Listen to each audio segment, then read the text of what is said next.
হাজার হাজার মুসল্লির উপস্থিতিতে প্রস্তাবিত বাবরি মসজিদ প্রাঙ্গণে অনুষ্ঠিত হয়েছে প্রথম জুমার নামাজ।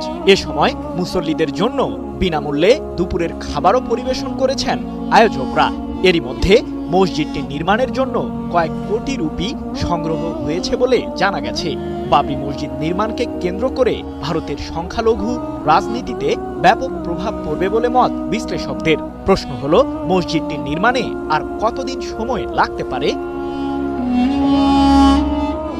12 ডিসেম্বর সকাল থেকেই জুমার নামাজ আদায় করতে মুর্শিদাবাদের বেলডাঙ্গায় প্রস্তাবিত বাবরি মসজিদ প্রাঙ্গণে আসতে থাকেন শত শত মুসল্লি। এক পর্যায়ে এই সংখ্যা দাঁড়ায় কয়েক হাজারের ঘরে। কেউ কেউ বলছেন, জুমার নামাজে মুসল্লির এই সংখ্যা লক্ষাধিকও হতে পারে।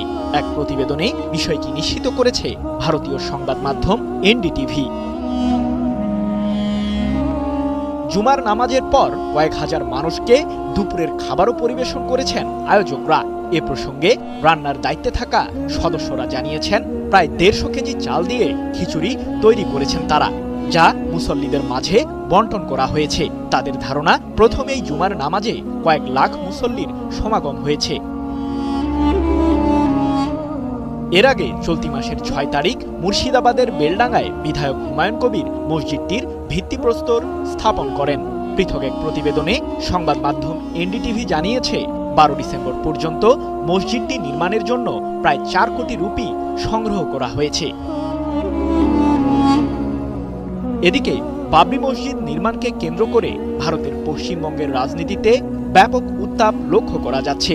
পশ্চিমবঙ্গের মুখ্যমন্ত্রী মমতা বন্দ্যোপাধ্যায়ের দল তৃণমূল কংগ্রেস এরই মধ্যে বিধায়ক হুমায়ুন কবিরকে দলীয় সদস্যপদ থেকে বহিষ্কার করেছে।